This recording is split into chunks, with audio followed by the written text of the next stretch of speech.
আসসালামু আলাইকুম। আশা করি সবাই ভালো আছেন।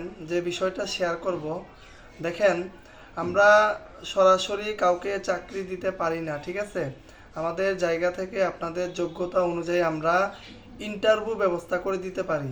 আপনারা যারা আমাদেরকে সিভি দেন বিভিন্ন সার্কুলারে, সেই সিভিগুলো আমরা প্রাথমিক অবস্থায় যাচাই বাছাই করে, যাচাই বাছাই বলতে আপনি যদি চাকরি করে থাকেন, চাকরির কি কি দায়িত্ব পালন করেছেন, অথবা আপনার শিক্ষাগত যোগ্যতা, অথবা আপনার এক্সট্রা কোনো সফট স্কিল আছে কি না, আরও কিছু গুরুত্বপূর্ণ বিষয়, আপনার কন্ট্যাক্ট নাম্বার, আপনার সিভির ফরম্যাটটা, এই বিষয়গুলো আমরা একটু ভালো করে চেক দিই। যাদেরটা ঠিক থাকে তাদের সিভিগুলো আমরা শর্টলিস্ট করে কোম্পানির ডিমান্ড অনুযায়ী পাঠিয়ে দিই। তো কোম্পানির ওইখানে আবার শর্টলিস্ট হয়, ঠিক আছে? কিছু কিছু কোম্পানি আছে 10টা সিভি দিলাম, 5টা সিভি দেখলো, 5টা রেখে দিল, পরবর্তীতে দেখবে। তো ওইখানে ক্যালকুলেশনটা অন্যরকম।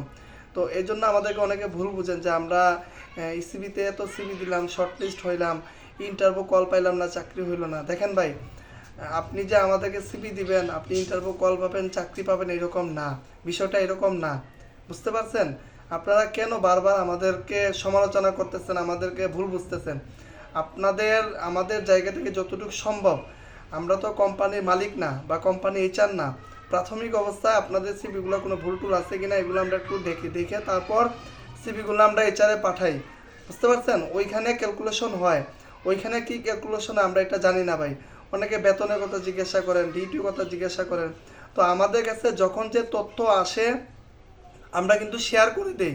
আগে আমরা সার্কুলার শেয়ার করে দিই, এখন আমরা ভিডিওর মাধ্যমে দিই, কারণ আমাদের কাছে কোম্পানি থেকে যে তথ্যগুলো চাওয়া হয়, job responsibility, job location, salary, আমাদের কাছে যখন যা আসে আমরা কিন্তু ভিডিওর মাধ্যমে বলে দিই, ঠিক আছে?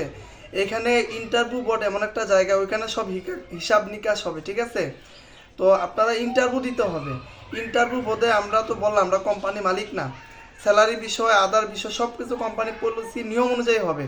তো আপনারা অনেকে অ্যাডভান্স আমাদেরকে বলেন, ভাই অমুক জায়গায় সার্কুলার হয়েছে, বেতন কত, ডিউটি কেমন, বা সুযোগ সুবিধা কেমন। দেখেন ভাই, আমরা তো এত কিছু জানি না ভাই।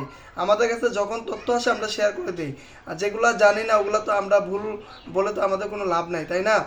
এজন্য আমি সবাইকে বলবো যে শুধু আমাদের কাছে সিভি দিয়ে ভাই আপনারা মানে পাগল হবেন না, ঠিক আছে? আপনারা অন্যান্য জব প্ল্যাটফর্মগুলো আছে ওগুলাতে সময় দেন, ঠিক আছে? আমাদের কাজ আমাদেরকে করতে দেন।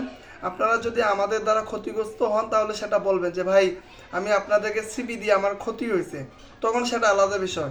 তো আপনারা এই যে অ্যাডভান্স অনেক কিছু জানতে চান, অনেক ইঞ্জিনিয়াররা চাকরি না পাওয়ার সবচেয়ে বড় একটা কারণ ইন্টারভিউতে উপস্থিত না হওয়া, অ্যাডভান্স হওয়া। কেন ভাই? আপনারা বর্তমানে একটা ইন্টারভিউ কল পাওয়া অনেক চ্যালেঞ্জিং।